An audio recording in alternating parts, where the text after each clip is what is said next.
ఇవాళ ప్రభుత్వంలో ఉన్నది కాంగ్రెస్ పార్టీ, కేంద్రంలో అధికారంలో ఉన్నది భారతీయ జనతా పార్టీ. ఈ అంశం మీద మీరు ఒక్కటి దయచేసి మీ మీడియాను కూడా ఈ విషయంలో మీరు ఏమనుకున్నా సరే, మీరు కూడా కళ్ళు చెవులు ముక్కు అన్నీ మూసుకున్నారు 4 రోజులు. అసలు ఒక స్క్రోలింగ్ కూడా వేయలేదు మీడియా. సిగ్గుపడాలి తెలుగు మీడియా. జాతీయ మీడియాలో వచ్చేదాకా తెలుగు మీడియా కనీసం సోయి కూడా లేదు. ఇంత సీరియస్ వైఖరి మీద, ఇంత సీరియస్ విషయం మీద అసలు ముఖ్యమంత్రి, కేంద్ర మంత్రి తోడు దొంగల మాదిరిగా ఇద్దరు తోడు దొంగలే. ఒక మైనర్ బాలిక మీద అఘాయిత్యం జరిగితే ఈ రాష్ట్రంలో కంప్లైంట్ తీసుకోవడానికి పోలీసులు నిరాకరించారు. ఎవరండి ఈ రాష్ట్ర హోంమంత్రి? ముఖ్యమంత్రి గారు కాదా? ఆ అమ్మాయిని సతాయించి, తల్లిదండ్రులను సతాయించి 6 గంటలు పోలీస్ స్టేషన్లో కూర్చోబెట్టి వేధించి చివరికి కౌంటర్ కేసు పెట్టించారు. ఎవరు పెట్టించారండి ఈ రాష్ట్రంలో? వాస్తవం ఏంటి అసలు? ఆ మైనర్ బాలిక, ఆమె మీద జరిగిన అఘాయిత్యానికి సంబంధించి వాళ్ళ తల్లిదండ్రులకు చెప్పి బోర్మని ఏడిస్తే నిందితుని పట్టుకోవాల్సింది పోయి 9 రోజులు రాచమర్యాదలు చేసి కాపాడిన వెధవ ఎవడు? నేను అడుగుతా ఉన్నా ఈరోజు. ఎవరు ఆ వెధవ? ఇద్దరిలో తెలియదా ప్రజలకి? సిగ్గుపడాలా ముఖ్యమంత్రి? ఏమంటాడు మీ డీజీపీ? ఆయనకి ఏమైనా ఉందా తలకాయ అసలు? ప్రైమ్ మినిస్టర్ బందోబస్తులో బిజీగా ఉన్నాం అందుకే కేసు పెట్టలేదా? ప్రైమ్ మినిస్టర్ బందోబస్తు వచ్చినప్పుడు మొత్తం నేరస్తులందరికీ హాలిడే ఇస్తారా? 3 రోజులుగా సంపుకొనరాబాయ్ అని చెప్పి మొత్తం రేవంత్ రెడ్డి గారు చెంచల్ కూడా బ్యాచ్మేట్స్ అందరికీ చెల్లరేగమని చెప్తారా? ఏం చెప్తున్నావు నాకు అర్థం కాదు. సిగ్గుందా అసలు ప్రభుత్వానికి? మేము 10 రోజులు మౌనంగా ఉన్నాం. ఎక్కడ ఒక అమ్మాయి విషయం కదా, సెన్సిటివ్ విషయం కదా అని మౌనంగా ఉన్నాం. ఇవాళ ముఖ్యమంత్రి మాట్లాడిన మాటలతో నోరు విప్పక తప్పని పరిస్థితిలో నేను మాట్లాడుతూ ఉన్నా. అసలు మెదడు ఉందా ఆయనకి? లేదా వడదెబ్బకి ఏమైనా చిన్న మెదడు కూడా చితికిపోయిందా? ఏం మాట్లాడుతున్నాడు ఆయన? నాకు అర్థం కాదు. ఏదో మా బావమ్మరి దీంట్లో దొరికినాయి అంటాడు. పెట్టు కేసు, ఎవడొద్దన్నాడు ఆయన నిన్ను? ఏం దొరికినాయి? నీ ఎక్సైజ్ సూపరింటెండెంట్ చెప్పింది కదా, అందులో ఏం దొరకలే, ఏం లేదురా నాయన అని. నువ్వేమైనా ప్లాంట్ చేయబోయినట్టున్నావు. మీ వాళ్ళకి చెప్పేది ఆడ ఇరికీయమని చెప్పినట్టున్నావు. అది ఇరికేయలేకపోయాను. నేనేం చేస్తా దానికి? నేనేమంటున్నా అంటే ఇంత చిల్లర రాజకీయం మంచిది కాదు. 9 రోజులు ఒక పాక్సో నిందితుని దేశంలో ఎక్కడైనా వదిలిపెట్టినరా? ఎందుకు నీకు అంత అండర్స్టాండింగ్ ఏంది మీ ఇద్దరికి? నీకు ఎందుకు భయం? ఒక నిందితుడిగా చూడాలా? వారు ఎవరైతే ఏందా ఎందుకు కాపాడినామని అడుగుతున్నా ముఖ్యమంత్రిని. చివరికి ఏం జరిగిందండి వాస్తవం? కేసు రిజిస్టర్ చేయడానికి భయం, మీడియాలో రాయడానికి భయం. ఎవడు చేస్తున్నాడు ఈ మేనేజ్మెంట్ అంతా? నువ్వు, నీ ఫ్రెండ్ కాదా? నీ ఫ్రెండ్ ఆర్ఎస్ బ్రదర్స్ కాదా ఇద్దరు మీరు? ఇది వాస్తవం కాదా? మీడియాకు ఫోన్లు చేసి బతిమలాడింది వాస్తవం కాదా? రాయకండి, దండం పెడతా అని మీడియా రాయని మాట కూడా వాస్తవం కాదా? ఇవన్నీ కాదండి. 9 రోజులు ఒక నిందితుడిని దాచిపెడితే ఇంకొక సామాన్యుడైతే ఊకుంటారా పోలీసులు? వాళ్ళ తల్లిని తండ్రిని తీసుకొచ్చి పోలీస్ స్టేషన్లో కూర్చోబెట్టారు. అంటే ఇక్కడ కేంద్ర మంత్రి కాబట్టి స్పెషల్ ఎక్సెప్షనా? అంటే నువ్వు రేపు చేయి, మర్డర్ చేయి, ఏమైనా చేయి, కేంద్ర మంత్రి కొడుకైతే మేము ముట్టుకోమనా? రేవంత్ రెడ్డి ఉన్నాడు మా దోస్తు కాబట్టి కాపాడుకుంటామనా? చివరికి దిక్కులేక నేను హైకోర్టుకు సల్యూట్ చేస్తున్నా. బెయిల్ కోసం ప్రయత్నం చేసిండ్రు మీరు, అది రాకపోతే సచ్చినట్టు నువ్వు అరెస్ట్ అంటావు, ఆయన లొంగుబాటు అంటాడు. ఇద్దరు డ్రామాలు, తోడు దొంగలు. సిగ్గులేదు ఇంకా మాట్లాడడానికి. ఆ అమ్మాయి కాదు, ఇవాళ రాష్ట్రంలోని అమ్మాయిలందరూ, మహిళలందరూ మీ మొహం మీద ఉమ్ముతున్నారు. సిగ్గులేదు ఈ ప్రభుత్వానికి అని. ఎందుకండి అంత మొహమాటం?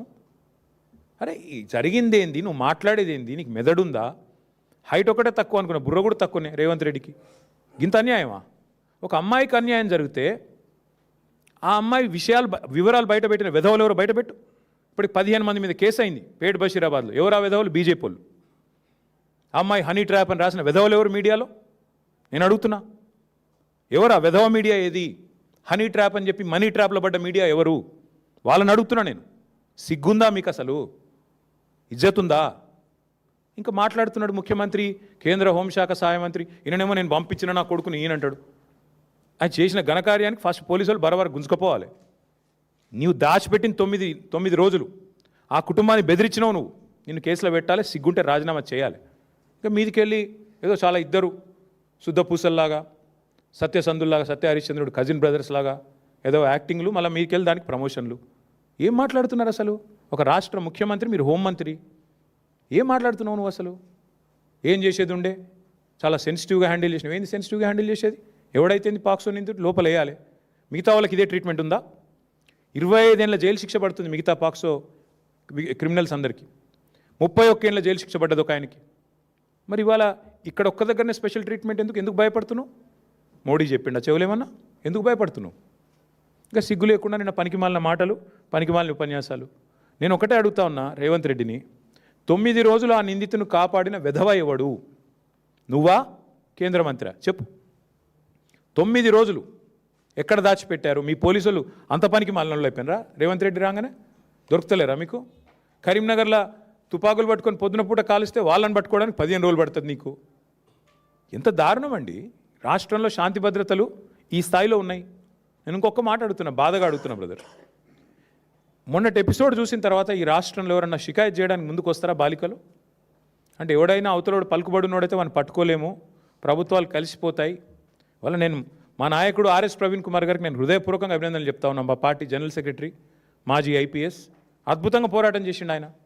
సెక్షన్లతో సహా ఏది ఎప్పుడు ఏంటి ఎట్లా పెట్టాలి మీడియాను ఎప్పటికప్పుడు అప్రమత్తం చేస్తూ ప్రజలకు చెబుతూ మా పార్టీ తరపున ఆ బాలికకు న్యాయం జరగాలని పోరాడింది మా ఆర్ఎస్ ప్రవీణ్ కుమార్ గారు. నేను ఆయనను కూడా పట్టుకొని మాట్లాడతాడు. ఆర్ఎస్ ప్రవీణ్ జడ్జా? ఆర్ఎస్ ప్రవీణ్ జడ్జి కాదు, కానీ భవిష్యత్తులో తప్పకుండా నీకు పాఠాలు చెప్పే రోజు వస్తుంది. అది కూడా చెప్తున్నాను నేను, వస్తుంది. ఆ రోజు కూడా వస్తుంది, ఎక్కువ రోజులు ఏం లేదు. ఎందుకంటే నాకు ఆశ్చర్యంగా ఉంది ఇవాళ రాష్ట్రంలో పరిస్థితి చూస్తుంటే. రేవంత్ రెడ్డి గారంటే కూర్చొని పోలీసు ఉన్నతాధికారులతో సమావేశం పెట్టి దొంగలను ఎట్లా పట్టుకోవాలో చెప్తున్నాడట. నిన్ను పట్టుకునేది వాళ్ళే నాయనా, మర్చిపోకు. దొంగలను ఎట్లా పట్టుకోవాలో పోలీసులకు బాగా తెలుసు. నీలాంటి దొంగల దగ్గర నేర్చుకోవాల్సిన అవసరం లేదు. నిన్ను పట్టుకున్నది వల వేసి ఉచ్చుబన్ని అందరూ అక్కడ కూర్చున్న వాళ్ళు నవ్వుకుంటా ఉండింటారు కామెడీగా, వీడు చెప్తున్నాడు ఏంద్రా మాకు అని. దొరికినోడు వీడు కూడా చెప్పేటోడు అయిపోయిందా అని. కాబట్టి ఈ ఎటకారాలు డ్రామాలు ఆపేసి ధాన్యం కొనుగోలు మీద దృష్టి పెట్టు. ఆ నిందితుడికి మేము గనక నోరు విప్పకపోతే ఆ బాలిక తరపున ఇవాళ అమ్మాయికి న్యాయం జరిగేది కాదు. ఇది వాస్తవం. హైకోర్టుకు నేను హృదయపూర్వకంగా ఆ అమ్మాయి తరపున, లక్షలాది మంది బాలికల తరపున ఈ రాష్ట్రంలో నేను సల్యూట్ చేస్తా ఉన్నాను. ఎందుకంటే మీరు సరైన నిర్ణయం తీసుకోవడం వల్ల విధి లేక ఇద్దరు తోడు దొంగలకి ఆ పిల్లగాన్ని తీసుకొచ్చి అప్పజెప్పాల్సి వచ్చింది వ్యవస్థకి, న్యాయ వ్యవస్థకి. లేకపోతే వీళ్ళు న్యాయం జరిగేది కాదు. మీడియా మౌనం, కేంద్ర మంత్రులు మౌనం, కేంద్ర ప్రభుత్వం మౌనం, రాష్ట్ర ప్రభుత్వం మౌనం. ఇన్ని వ్యవస్థలు ఒకటైతే కూడా చివరికి న్యాయ వ్యవస్థ వల్ల ఇలా అమ్మాయికి న్యాయం జరిగింది ఫైనల్గా. ఇంతకంటే ఎక్కువ నేను ఆ విషయంలో మేమేం రాజకీయం చేయలేదు, చేయబోము. కానీ ఎవరికి అన్యాయం జరిగినా మేము పోరాటం చేశాము 2.5 ఏళ్లలో. అది లగచర్లలో కావచ్చు, వెలుగుమట్లలో కావచ్చు, లేదా మా మహబూబ్ నగర్లో జరిగిన కూల్చివేతలు కావచ్చు, హైడ్రా విక్టిమ్స్ కావచ్చు, మూసీ బాధితులు కావచ్చు. మేమే కొట్లాడింది ఈ రాష్ట్రంలో. మళ్ళీ ఇప్పుడు రైతులకు అన్యాయం జరుగుతుంటే కూడా పోరాటం చేసేది మేమే, వారికి అండగా నిలబడేది మేమే. ఆ విధవలు ఎవరైతే బయట పెట్టారో, హనీ ట్రాప్ అని వేసిన విధవలు ఎవరైతే ఉన్నారో వాళ్ళని బయట పెట్టండి, వాళ్ళ మీద కేసులు పెట్టండి, లోపల నూకండి. అందులో బీఆర్ఎస్ఎల్ ఎవరన్నా ఉంటే ముఖ్యమంత్రి నేను సవాల్ చేస్తున్నా, బయటపెట్టు. నువ్వే కదా హోంమంత్రివి, చెప్పు బయటపెట్టు.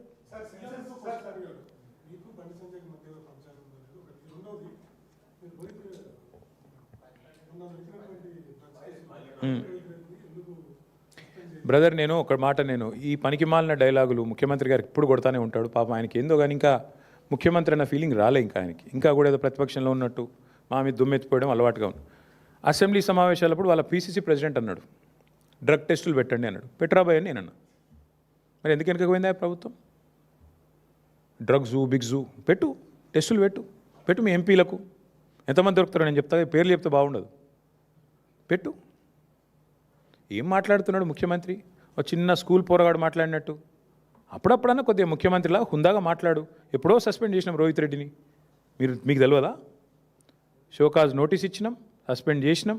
ఇక ముఖ్యమంత్రి ఆయనకు తెలియకపోతే నేనేం చేస్తా దానికి? ఇంకోటి మాట్లాడితే నా బావమరి దీంట్లో డ్రగ్స్ దొరికినాయి అంటాడు. నువ్వు ముఖ్యమంత్రివా లేకపోతే దారిన పోయే దానేవా? నా బావమరి దీంట్లో ఏం దొరికిందా? ఏది పడితే అది మాట్లాడచ్చు. ఎన్నిసార్లు చెప్తావు సేమ్ అబద్ధం? సిగ్గుందా? వీడి పద్ధతేనా అసలు ఇట్లా మాట్లాడడం? మేము మాట్లాడలేమా? మాట్లాడాలంటే నాకు చాలా ఉంది ముఖ్యమంత్రి గారి గురించి మెటీరియల్, కానీ కొన్ని సభ్యత హద్దులు కూడా ఉంటాయి కొన్నిటికి. ఏది పడుతుంది మాట్లాడం కదా.